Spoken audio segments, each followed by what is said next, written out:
happiness of your life depends upon the quality of your thoughts. Look well into thyself, there is a source of strength which will always spring up if thou wilt always look.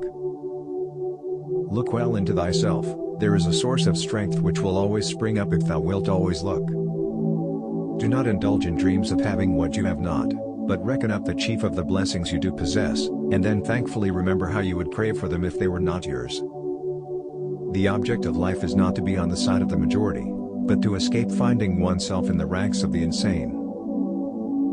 Here is a rule to remember in future: when anything tempts you to feel bitter, not this is misfortune, but to bear this worthily is good fortune. Accept whatever comes to you woven in the pattern of your destiny, for what could more aptly fit your needs? You don't have to turn this into something. It doesn't have to upset you. To live a good life, we have the potential for it, if we learn to be indifferent to what makes no difference. Think of yourself as dead. You have lived your life. Now take what's left and live it properly. Death smiles at us all, but all a man can do is smile back. The best revenge is not to be like your enemy. Your mind will take the shape of what you frequently hold in thought, for the human spirit is colored by such impressions. The impediment to action advances action, what stands in the way becomes the way. You have power over your mind, not outside events. Realize this, and you will find strength. It is not death that a man should fear, but he should fear never beginning to live. Never let the future disturb you. You will meet it, if you have to, with the same weapons of reason which today arm you against the present. Very little is needed to make a happy life, it is all within yourself and your way of thinking. Loss is nothing else but change, and change is nature's delight.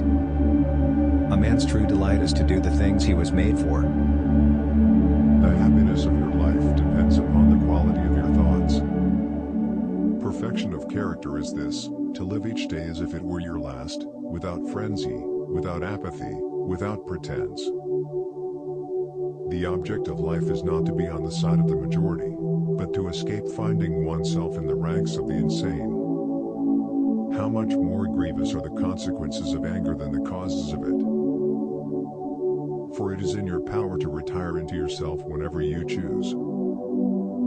Humans have come into being for the sake of each other, so either teach them, or learn to bear them. Do what you will. Even if you tear yourself apart, most people will continue doing the same things. Whoever does wrong, wrongs himself. Whoever does injustice, does it to himself, making himself evil. Whoever does wrong, wrongs himself. Whoever does injustice, does it to himself, making himself evil. Because a thing seems difficult for you, do not think it impossible for anyone to accomplish.